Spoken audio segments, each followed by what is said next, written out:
Hello friends, তোমরা সবাই কেমন আছো? স্মৃতি ডিজাইনার ইউটিউব চ্যানেলের পক্ষ থেকে তোমাদের সবাইকে স্বাগতম।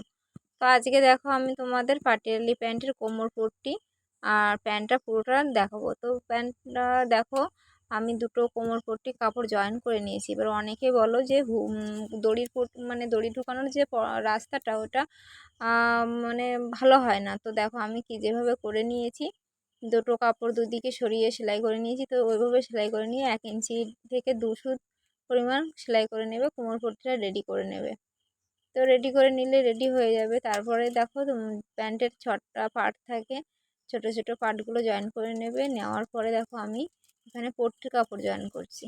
তো পট্টিটা যেভাবে আমি জয়েন করে নিয়েছি, এবার তেরছা করে জয়েন করলে কি মানে ওড়পটা ভালো হয়।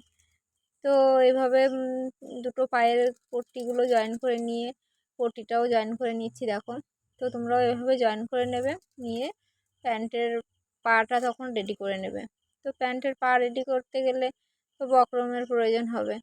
তো বক্রম যদি না থাকে প্লেট কিনতে পাওয়া যায়। তো দেখো আমি 1 ইঞ্চি পরিমাণ সাদা কাঁচা বক্রমটা নিয়ে নিয়েছি।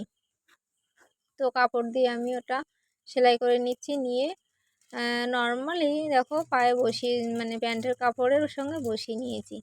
নিয়ে প্যান্টের পায়ের নিচে দেখবে 4টে 5টা, অনেকে 6টা সেলাই দেয়, 1 থেকে 1.5 ইঞ্চি চওড়া করে। যার যতটা পছন্দ হবে সে ততটা করে নেবে। যেহেতু ছাপা কাপড় তো তাই একটু বুঝতে হয়তো তোমাদের অসুবিধাও হতে পারে।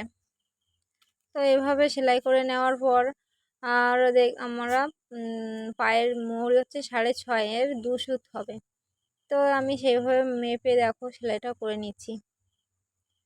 তো এইভাবে পুরোটা ওপর থেকে ওই পার থেকে এই পায়ে সেলাই করে নিয়ে শেষ নামিয়ে দিলেই দেখো রেডি হয়ে যাচ্ছে প্যান্ট।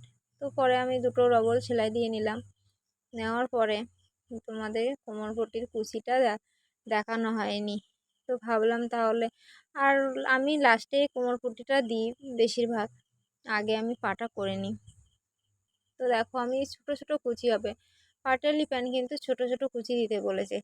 তো আমি দেখো ছোট ছোট কুচি দিয়ে দিচ্ছি, হাত দিয়ে দিচ্ছি, অনেকে অনেকভাবে দেয়। তো তোমাদের কোথাও বুঝতে অসুবিধা হলে কমেন্টস করে জানিও। ভিডিওটা ভালো লাগলে একটা লাইক কমেন্ট শেয়ার করে আমার পাশে থেকো।